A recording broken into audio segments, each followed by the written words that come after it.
Hello guys, welcome muli sa Noah's Garage. Sa harap natin isang Ford Focus 2007 16 valve 1.6 petrol engine. Ito ay sa aking kaibigan. Rinala niya sa akin to kasi may performance issues siya. So may performance issues siya. So pasensya na sa background noise. Hindi ko na mapigilan yan. Nandito lang kasi ako sa labas ng garahe ko. Kaya maraming mga background noise. So pagpasensyahan nyo na. Problema nito sa tingin ko hinala ko ay vacuum leak. So ano ba yung vacuum leak? So alam natin sa engine para makapag-produce ng power meron siyang air tsaka fuel mixture ratio, di ba? So meron siyang air tsaka fuel para makapag-produce ng power. So syempre para makakuha ng air, nandito yan sa airbox natin, mag-scoop siya ng air, tapos mini-measure ng ating mass airflow sensor yung air na yon. So yung max airflow sensor, ang trabaho niyan, mini-measure niya yung air na papasok sa engine para mag-mix sa fuel, tapos magbe-burn, magpo-produce ng power.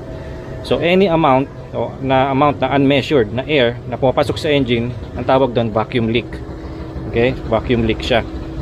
So bakit nagkakaroon ng vacuum leak?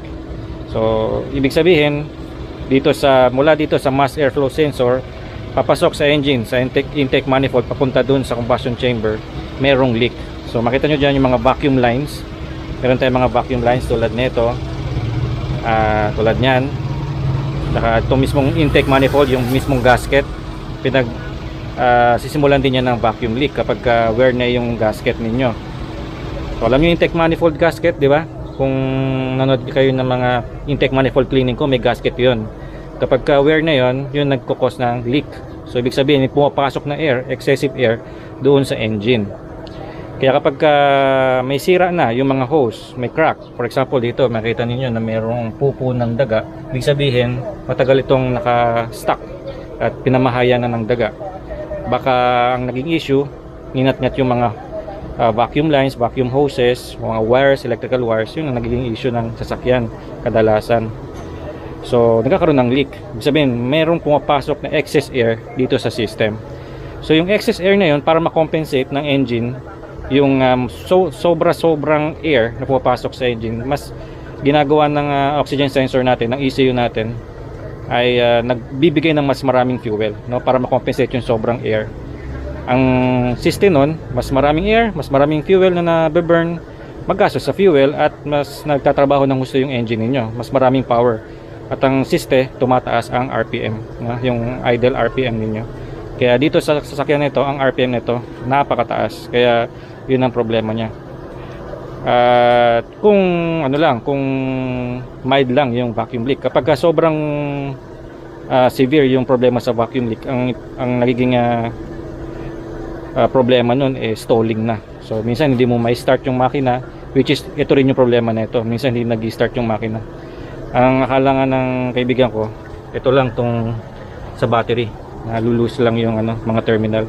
Pero sa tingin ko, mayroong problema ito na worse na vacuum leak, So marami namang cause ng high RPM. Pwedeng idle control valve, pwedeng fuses, pwedeng sa AGR, pwede rin sa PCV valve. Marami pwedeng causes, pero kadalasan vacuum leak, So pakita ko sa inyo, buksan natin yung engine. Pakita ko sa inyo kung gaano kataas yung RPM nya. Dito tayo sa loob. Start natin guys, Yan.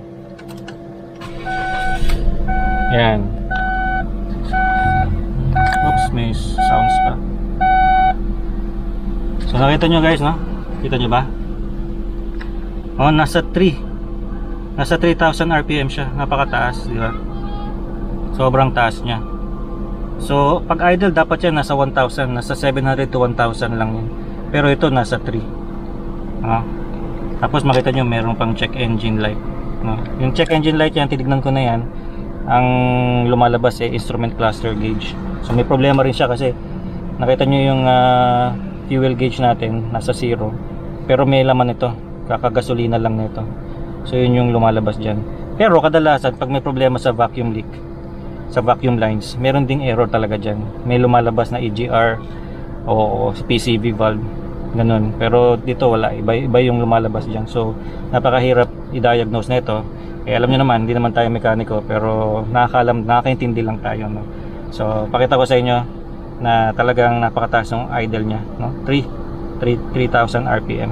So sobrang taas. So punta tayo sa engine.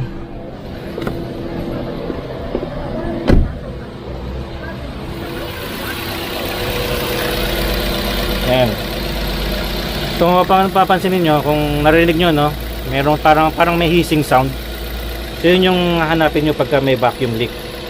So mag-start kayo dito sa rubber hose ng ng filter box. Kadalasan kasi ito yung mga nagka-crack sa sobrang tagal, sobrang init ng makina, nagka-crack yan. So nagkakaroon ng leak. Okay, pumapasok yung excess air sa loob ng makina. So yan, titingnan nyo yan. Ito mga malilit na hose na yan na nakakabit dito sa intake manifold. Okay, so maraming mga vacuum lines na i-check ninyo. Okay, so paano mag-check? Kadalasan, napanood ko na rin sa YouTube, ang ginagamit nila propane. Pero delikado yun, no? Kasi ano yun, pwede mag-cause ng fire. Pati yung carburetor cleaner, nagko-cause din yun ng fire, lalo na kung mainit yung engine. Kaya ang problema nito, mainit siya. So hindi ako gagamit ng gano'n, no? Maski brake cleaner. Yung iba kasi ginagamit brake cleaner. Pero kung cold ang engine niyo, pwede siguro gamitan niyo ng carburetor cleaner para malaman ninyo. So ang gagamitin ko, ano yun? Ito. Yan, soapy water lang gagamitin ko para dyan, para safe, no? So kapag ka nag-react ang engine, ibig sabihin pag inisprayan nyo sa isang part ng hose, nag-react siya, no? Nag-iba yung idle niya, nag-iba yung takbo ng engine niya, parang nire-rev nyo, ibig sabihin meron siyang vacuum leak.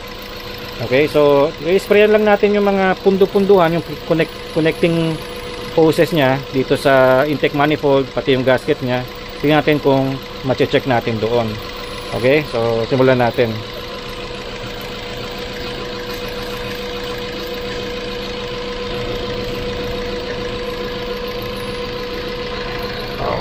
Wala naman. Yan. Dito kasi yung yung gasket.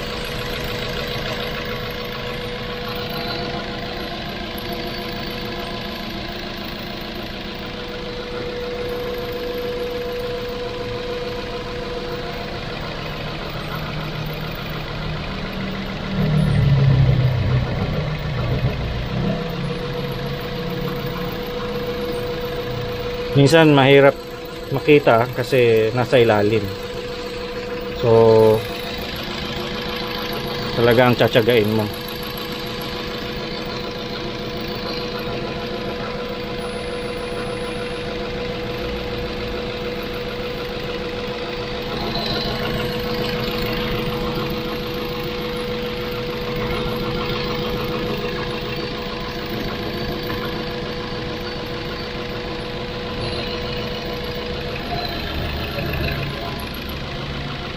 Okay, so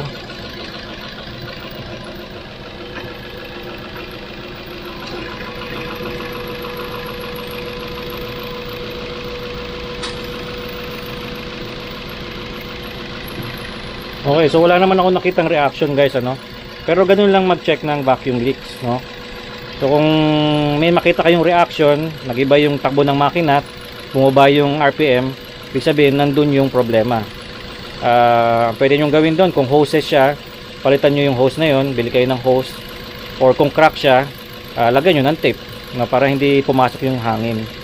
So dito wala siyang problema sa nakikitang mga hoses, sa mga exterior na hoses. Ang problema sa tingin ko sa ganito, nasa PCB valve niya, o kaya nandun sa brake booster, yon, kasi pupasok din yung vacuum line dyan, may vacuum line din dyan. Ito yan, yung line na yan papunta dun sa brake booster. So sa loob yan, hindi pwedeng makita dyan, kasi kahit isprayan natin yan, hindi makikita sa loob kasi nasa loob yung line. So baka doon ang problema, or sa EGR valve. Sa EGR valve kasi nasa loob din yung valve, hindi mo rin ma-check yung kung may vacuum leak sa loob. Bakit sa EGR valve? Malamang puro carbon na siya, kaya di ba nililinis natin ng EGR valve, kaya nagkakaroon siya ng leakage or blockade, kaya nagkakaroon ng erratic RPM. Yan, yung EGR valve na yan. Yung isa ay yung PCV valve, no? Positive crankcase ventilation niya. Dito sa engine na ito, tignan ko sa YouTube, hindi ko kasi makita kung nasan yung PCV valve. Hindi naman ito ang PCV valve. Sa tingin ko hindi yan. Nasa ilalim ng intake manifold. So ibig sabihin, para ma-reach mo yung intake, yung PCV valve, is either ilalim ka or tatanggalin mo yung mismong intake manifold. Yan. So sa mga nakikita mga components, walang leak, no? Wala ako nakikitang vacuum leak. Okay? Pero sabi ko nga kanina, yung causes ng vacuum leak, ng high RPM ay may kinalaman hindi lang sa vacuum leak. Pwede rin idle control valve, pwede rin fuses, pwede rin sa EGR. Maraming mga pwedeng maging cause ng high RPM. So yun lang guys, no? Yun lang mag-diagnose ng vacuum leak. So alam niyo, kapag erratic yung inyong RPM, one cause nun ay vacuum leak guys, no? So hindi man lang natin nakita dito, pero at least meron kayong idea kung paano mag-check ng vacuum leak.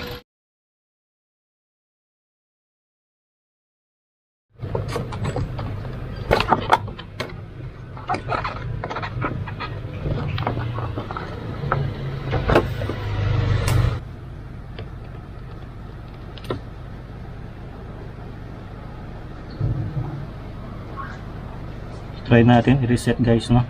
Ang isa pang cause kung bakit na erratic ang RPM at ayaw mag-start minsan ay yung kanyang spark plug. Okay, so ang gagawin natin, papalitan natin ng spark plug, ano? So ito yung spark plug niya, 4. Okay, so may bago tayong mga spark plug dito. Ayan, so palitan natin isa-isa, okay?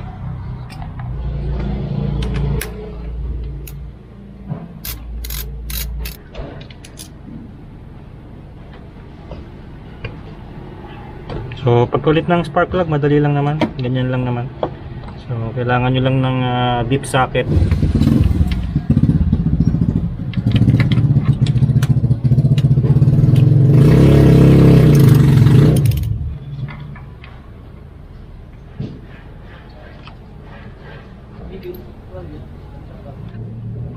Makita nyo, sunog na sunog, oh. Palitin na talaga siya. Okay.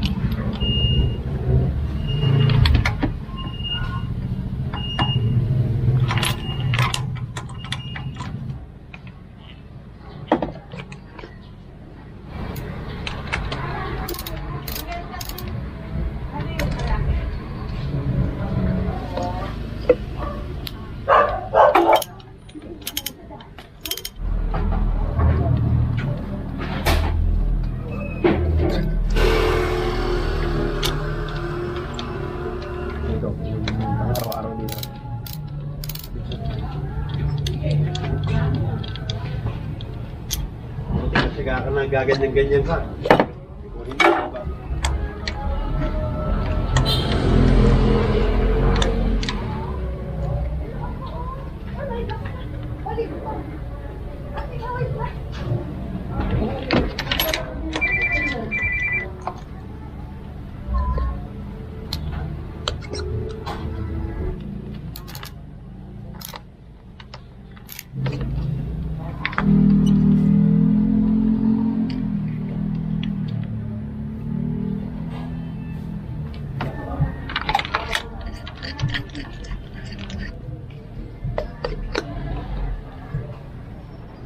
Alright guys, so tapos na natin palitan yung spark plug natin. Ayan na yung 4. So palitan natin, tingnan natin kung may pagbabago sa kanyang performance. Pero nakita natin yung spark plug niya, talagang worn out na, palitin na talaga.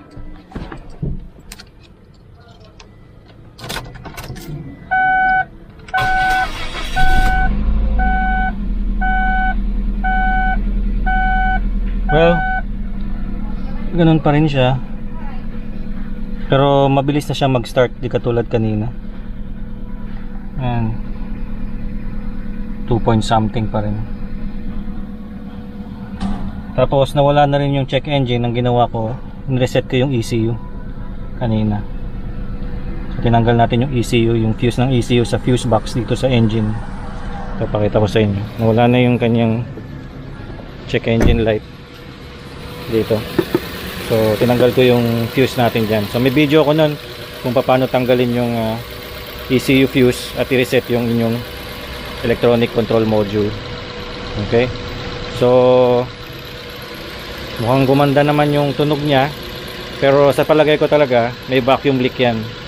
Hindi lang natin makita, baka nasa loob ng EGR valve, nasa brake booster, o kaya nandun sa PCV valve. Okay, so marami pang pwedeng maging cause yan besides dun sa vacuum leak, besides sa ating spark plug. No, marami pang yung pwedeng maging cause. So pagka may sasakyan kayo, ganyan talaga, mahirap talaga mag-diagnose ng sasakyan. Pero at least, di ba, kahit paano nadadagdagan yung kaalaman natin, nagkakaroon tayo ng mga idea kung paano i-diagnose yung ating mga sasakyan. Lalo na kung petrol engine ang sa inyo, tumataas ang RPM, static ang RPM, pababa-akyat, ganun lang mag-diagnose, no? So, unang-una yung titignan yung vacuum leak, kung merong mga problema sa vacuum lines. Okay guys? So, sana natuto kayo sa video ito guys, ano? Maraming salamat sa panonood ng Noah's Garage. Sa ulitin,